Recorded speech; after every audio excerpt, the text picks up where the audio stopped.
Bonjour, bienvenue sur Tao. Bon, dans cet épisode 3, je reprends la série des vidéos sur la stabilité d'un bateau.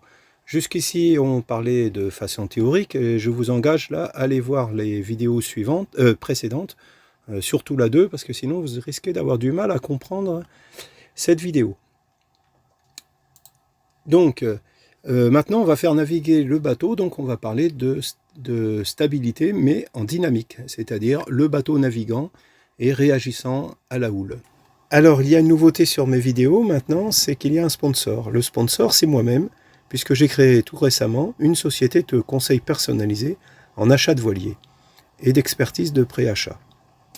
Mon but, c'est en fait de vous accompagner, que vous soyez des marins néophytes ou des confirmés, pour vous aider à préciser vos projets et vos besoins, et puis après de vous aider à choisir un voilier adéquat parmi toutes les annonces que l'on peut trouver. Si besoin, allez avec vous l'expertiser, une expertise de qualité d'une journée ou 2 journées si le bateau est assez compliqué.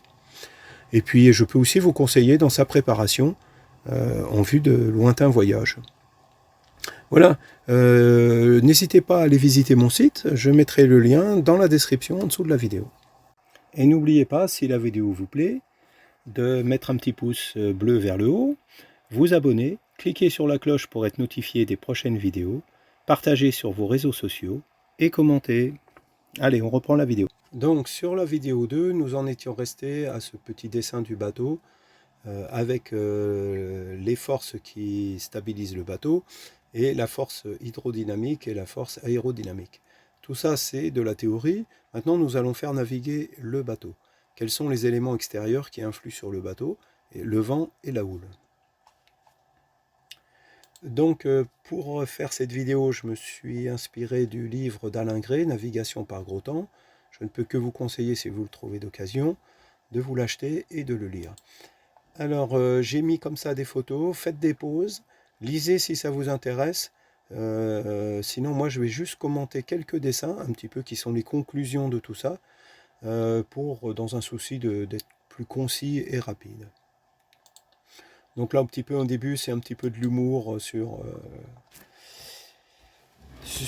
les histoires de déferlantes et de vagues immenses qui écrasent nos bateaux. Après, on attaque un petit peu un premier point, l'évaluation de la hauteur des vagues. Donc vous lirez ce petit dessin, donc c'est toujours un problème, à tel point d'ailleurs qu'un fameux navigateur anglais avait expliqué que si vous estimez que la vague fait 4 mètres de haut, et vous pouvez diviser par 2 et vous êtes à peu près dans la réalité, quoi. Voilà, donc c'est extrêmement difficile quand on est sur un voilier d'estimer la hauteur de la houle, et c'est souvent complètement surestimé, quoi. Voilà, vous lirez tout ça. Alors, première définition quand même, c'est de quoi on parle quand on parle de houle, de vague, etc. Alors, si vous avez un plan d'eau où il y a un petit peu de vent qui se lève, il va se créer ce qu'on appelle des rides. Ces rides, la particularité, c'est que dès que le vent va stopper, elles aussi vont disparaître. Si le vent souffle un petit peu plus longtemps et plus fort, il va créer des vagues. La particularité d'une vague par rapport à la ride, c'est que quand le vent s'arrête, la vague, elle continue à exister et elle peut, suivant son importance, se déplacer sur des centaines de kilomètres. S'il y a eu un vent fort qui l'a généré et que ça a duré suffisamment longtemps, le déplacement peut être de plusieurs centaines de kilomètres. À partir de là, la vague, quand elle est sortie de son contexte qui l'a créée, elle devient de la houle. Donc quand vous êtes sur un plan d'eau, vous allez avoir une superposition des vagues qui sont le résultant du vent que vous avez sur le moment-là, avec de la houle qui, elle, vient d'un autre plan d'eau et qui a fait peut-être potentiellement plusieurs kilomètres, plusieurs centaines de kilomètres pour venir là. Et vous allez donc avoir cette superposition de vagues et de houle qui crée, dès qu'on a des vents un petit peu forts, genre force 6, force 7, une mer extrêmement désordonnée. Alors, le portrait d'une vague est défini par plusieurs choses. Sa direction, sa période, sa longueur d'onde, sa hauteur, sa célérité et sa cambrure. Donc je vous laisse lire tout ça si ça vous intéresse. Ça donne les différentes caractéristiques de la vague. Alors, il faut savoir que sur le sommet d'une vague, une particule d'eau, elle se déplace et elle a tendance à passer, on va dire, du point A au point C. Mais dans le creux d'une vague, une particule d'eau a tendance à passer de D vers F. Même dessin expliqué, mais en fait avec une boule, genre un corps mort qui serait libre, il ferait exactement un cercle sur lui-même. Attention, ça c'est déjà assez théorique. Le problème est que bien souvent, la superposition des vagues, le croisement de la houle, etc., euh, crée des vagues qui ne sont pas aussi simples et aussi scientifiques que sur ce dessin, quoi. Deuxième chose, une fois que la cambrure augmente, la particule d'eau ne revient pas sur elle-même, elle crée plutôt une ellipse, et à la fin du mouvement, elle a avancé, quoi. Toutes ces choses amènent pour notre voilier à ceci. Quand un voilier navigue sur un train de houle, il va passer successivement dans des moments où les particules d'eau se déplacent avec lui, des zones neutres et des zones où les particules d'eau seront contre lui.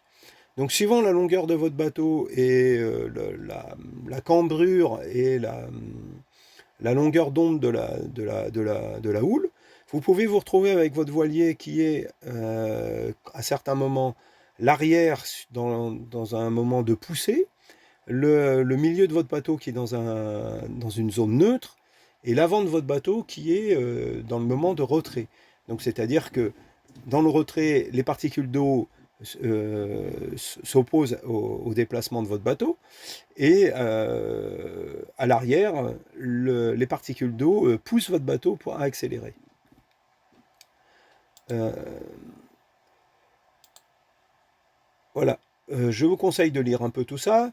Donc là, il va parler un petit peu dans de ces petites explications du phénomène qu'en effet, il va donner l'exemple d'un bateau de 10 mètres qui, avec une certaine longueur d'onde, etc., peut se retrouver en difficulté. Je pense que c'est là que vient beaucoup l'histoire de un tiers des vagues, que si votre bateau ne fait pas 3 fois la hauteur des vagues, vous êtes en danger. Mais c'est naturellement une façon simpliste de voir le problème, puisqu'en fait, suivant la vague, c'est un coup un petit voilier qui va être avantagé et un coup un plus grand voilier qui va être désavantagé. Voilà. Alors, en rigolant, si vous prenez que ce critère en compte, il faudrait un bateau avec une manivelle dedans pour modifier la longueur du bateau suivant la forme de la houle, quoi. Alors, le premier dessin précédent, on était dans une houle simple.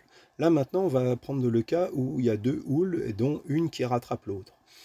Le dessin du haut, c'est la vague. La dessin du dessous, c'est celle qui va rattraper. Et là, c'est la vague résultante. Vous voyez que la vague résultante est plus creuse, elle a plus de cambrure, et elle augmente le phénomène de retrait et d'accélération. On dégagera immédiatement les principaux dangers provoqués par le chevauchement de deux grandes lames au large. Le risque de déferlement de leur sommet commun dû à une augmentation momentanée de la hauteur, donc de la cambrure. Dès qu'on augmente la cambrure d'une houle ou d'une vague, il y a risque de déferlement. Le rapprochement des champs de poussée et de reflux parcourant la surface sur l'itinéraire d'une coque soumise à leur action contrariée. Juste ce que je vous expliquais précédemment. La possibilité de voir ces deux menaces conjuguer leurs forces simultanément. Donc quel est le danger? Je vous rappelle le petit dessin précédent où on mettait le voilier. Donc le voilier a son arrière qui est déjà sur le sommet de la vague avec les particules d'eau qui le poussent, le milieu du bateau qui est dans cette zone neutre et l'avant du bateau qui est dans la zone où les particules d'eau gênent sa progression. Vous voyez tout de suite le problème, c'est que si l'arrière de votre bateau il a tendance à vouloir accélérer mais que l'avant est bloqué, c'est naturellement une cause d'instabilité de route avec le risque de faire un départ au lof. Si en plus ça se passe avec une cambrure qui est augmentée, donc encore plus d'accélération puisque le bateau va vouloir descendre la vague et donc accélérer déjà simplement par son propre poids, et qu'en même temps il est contrarié par le reflux en bas, etc., ça augmente les chances de faire un départ au lof. Imaginez si en plus dès que vous commencez à partir un petit peu travers à la houle, que c'est ce moment où cette vague va déferler, parce que c'est une vague résultante d'un chevauchement. Bah, là, le danger est multiplié. C'est le gros risque dans une mer, dans les mers formées. Donc, en plus, tout ça, ça arrive très souvent, parce qu'en fait, rarement, enfin même jamais, dans un coup de vent, les trains de vagues restent des choses assez simples. Quand vous prenez une dépression, le vent est au départ sud-ouest, puis il tourne ouest, puis au passage du front froid, par exemple, il tourne nord-ouest. Donc quand vous êtes dans la fin du coup de vent, au moment où vous avez du nord-est, vous avez les vagues de votre vent de nord-ouest, mais vous avez la houle résultante d'ouest-sud-ouest qui est encore là. Vous avez donc des vagues qui non seulement se chevauchent, mais en plus ont des angles différents. Donc ça va faire ces fameuses vagues pyramidales, qui là ne sont pas représentées dans le dessin, qui sont encore plus dangereuses, quoi. Donc voilà. Donc on en arrive vite quand même à des situations qui peuvent être compliquées dans les coups de vent, dues à la houle. Qu'en est-il du vent? Bah, le vent, lui, généralement, s'il n'y a pas de mer, le vent, on arrive toujours plus ou moins à s'en arranger, quoi. Sauf naturellement si on arrive à des forces de vent complètement exceptionnelles, mais nos bateaux sont de toute façon pas conçus pour ça. Mais le principal problème dans du mauvais temps est bel et bien la houle. Alors, j'ai mis ici une petite photo d'une vague, ce qu'on appelle les vagues scélérates. Donc ça a été longtemps contesté par les scientifiques, mais maintenant c'est totalement prouvé. Par exemple, je ne vais pas m'étendre plus longtemps sur ça, c'est que bon, non seulement les scientifiques ne sont pas d'accord sur les raisons qui provoquent ces vagues, donc je vous laisserai lire. Et de toute façon, voilà, c'est des phénomènes exceptionnels, et à nouveau, nos bateaux ne sont pas réellement conçus pour ce genre de choses, quoi. Juste la définition, une vague scélérate est définie comme une vague dont la hauteur est plus de 2 fois supérieure à celle des vagues qui l'entourent. Donc c'est visiblement un phénomène qui peut arriver n'importe où, n'importe quand. Et voilà, donc on est vraiment un peu au début des études sur ce sujet-là. Alors au montage, je coupe un peu la vidéo pour rajouter ce dessin. Le point vraiment le plus important, c'est le point numéro 3. Là, le voilier se retrouve dans une situation critique parce que son safran est dans le flux d'eau qui avance vers l'avant. Ça diminue l'efficacité du safran. Parce que je vous rappelle que l'efficacité du safran, comme de la quille, c'est proportionnel à sa surface et au carré de la vitesse. Mais le carré de la vitesse, c'est la différence de vitesse entre les masses d'eau et le bateau. Donc là, les masses d'eau étant avançant, là, les particules d'eau, je vous rappelle les petits dessins précédents, elles vont vers l'avant. Le safran se retrouve dans un moment où les particules d'eau vont vers l'avant et peuvent aller quasiment aussi vite que le bateau. Dans ce cas-là, son efficacité est extrêmement réduite. Donc là, c'est important que l'architecte il mette des surfaces de safran suffisamment importantes pour essayer de gagner en efficacité dans des situations comme celle-ci.